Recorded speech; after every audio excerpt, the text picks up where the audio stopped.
रोज रोज घरी राहायला माहिती म्हणतो. चल ब्रश कर.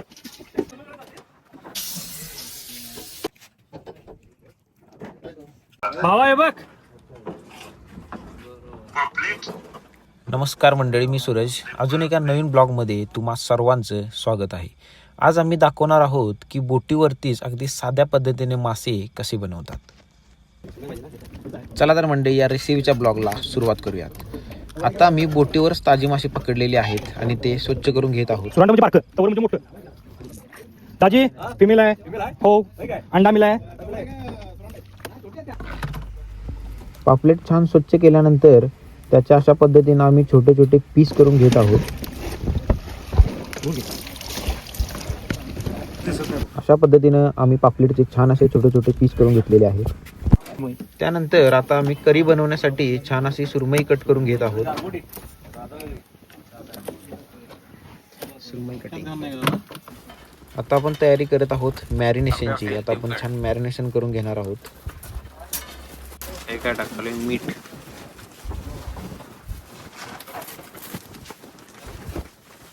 जी आपण सुरमई कट करून घेतलेली होती त्यावर मीठ, हळद आणि लिंबू पिळून ते छान असं मिक्स करून ते आपण बाजूला ठेवून घेतलेलं आहे. जे पापलेटचे पीस आहेत त्याला पण आपण असंच करायचं आहे. लिंबू पिळलाय पहिला, पापलेट पाहिला, हळद.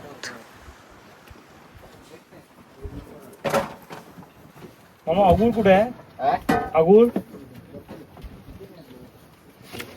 हे फक्त खायला नको तुम्हाला.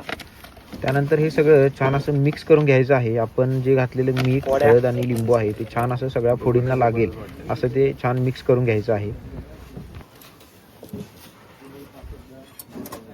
ते डोकं बन. हा, हे जबरदस्त. चटणी, मीठ, हळद, कॉर्नफ्लॉवर, मीठ पेस्ट. आता याला आलं लसूण नाही. आलं लसूण पेस्ट असतात की नाही? आपण विसरतो. तुम्ही काय आणला?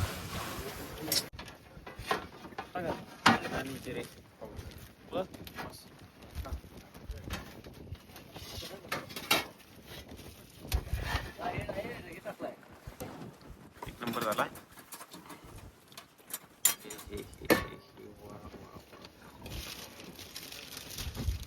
त्यानंतर मॅरिनेशनसाठी चटणी, मीठ, हळद, कॉर्नफ्लॉवर आणि धने पावडर अशा पद्धतीनं ते मिक्स करून घ्यायचं आहे पेस्ट. आणि ती पेस्ट प्रत्येक फोडीला अशा पद्धतीनं दोन्ही बाजूनं लावून घ्यायची आहे. मॅरिनेशनला फ्रीज पाहिजे. फ्रीजला ठेवायला 1 तास 2 तास तर ते कव्हर करते. आता इथं तसं कव्हर करायला काय नाही म्हणून कॉर्नफ्लॉवर लावायचं.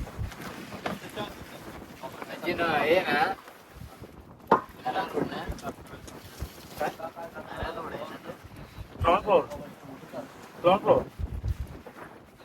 मक्याचं पीठ.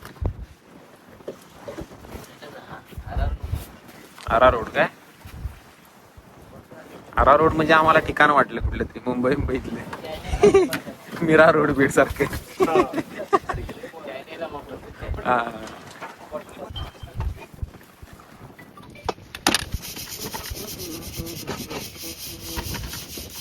दात घासले रे तू. दात घास कोलगेट न. चल दंत मंजन न.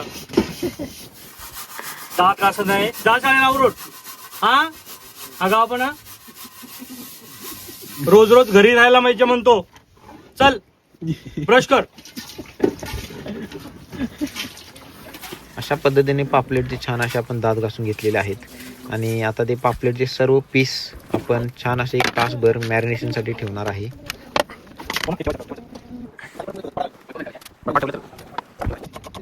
पापलेट मॅरिनेशन होईपर्यंत आपण सुरमईची करी बनवणार आहोत. त्यासाठी आपण टॅमॅटो आणि कांदा बारीक चिरून घेतलेला आहे आणि इकडे गॅसवरती तेल गरम करत ठेवलेलं आहे.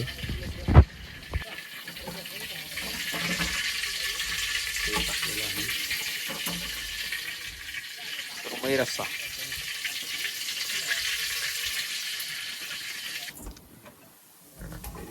ठीक आहे, टाकला खडा मसाले.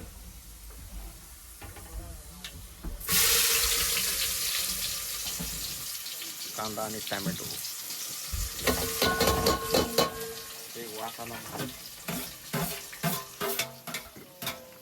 जबरदस्त वास आला, जबरदस्त.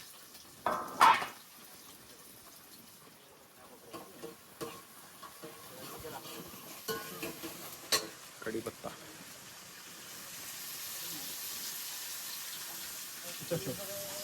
बांधून ठेव.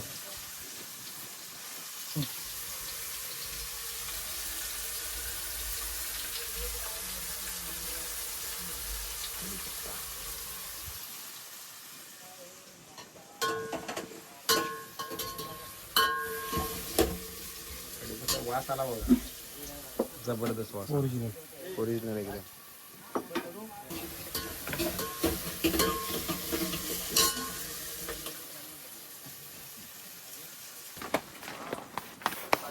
मसाला कसा आहे? सुका मसाला.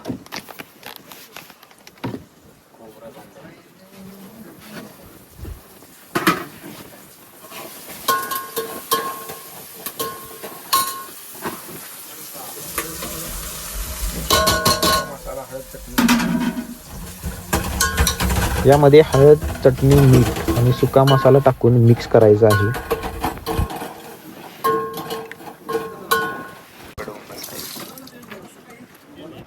ही कुठलं तेच आहे ना? तर शंका नको,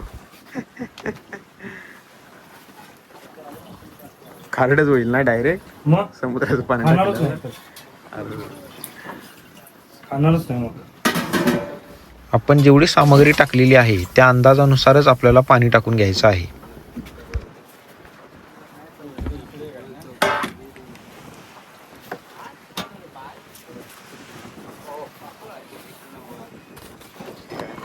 कोकम.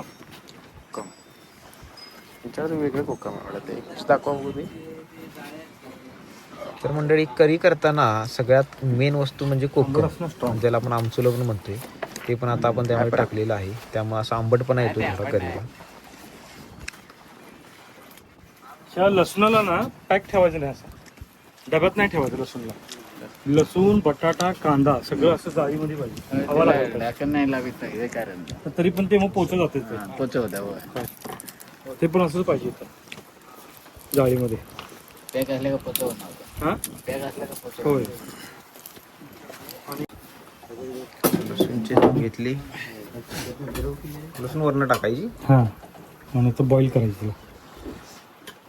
फ्राय केलेल्याची खुशबू वेगळी, कच्ची बॉईल केलेल्याचा खुशबू वेगळी.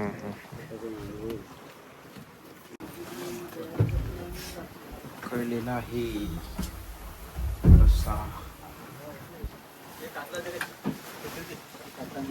कट मारलं चांगलं लागते ना आतमध्ये. मीठ झालं पाहिजे ना त्याच्यात.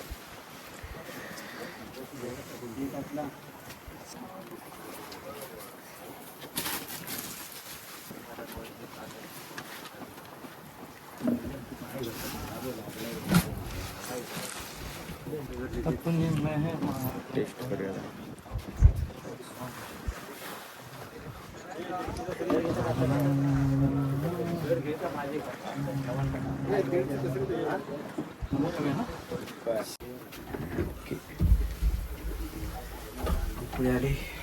करीला छान उकळी आल्यानंतर आपण सुरमईचे जे कट केलेले पीस आहेत ते असे वरून सोडायचे आहेत उकळत्या करीमध्येच. त्यामध्ये चांगल्या पद्धतीने बॉईल होतात. कारण किचन रूम जरा छोटासा आहे. हे खूप मोठा आहे. हो का? हा, हा एक नंबर आहे, खूप मोठा.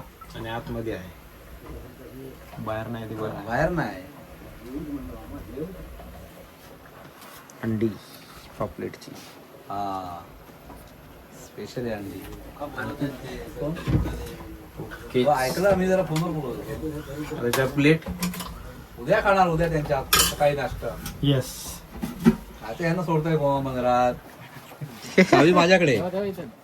तुम्ही स्टार्ट मारूच शकत नाही माझ्याशिवाय. बरोबर बरोबर. नाही नाही मारला इथं ठेवला तरी आम्हाला चालतंय, काही विषय नाही. आणि मला मारला तर आती म्हणजे तुम्ही आणि काय अडकाल. होय होय बरोबर आहे.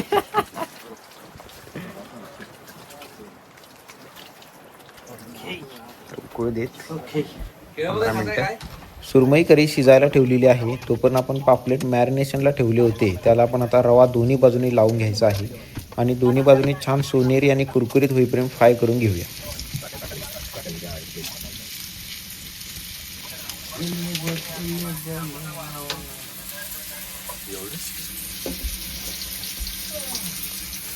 भाजना पाहिजे का नको? खुशबू बहुत आता है.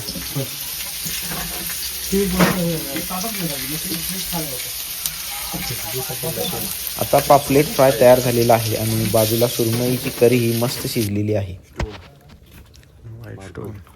ओरिजिनल.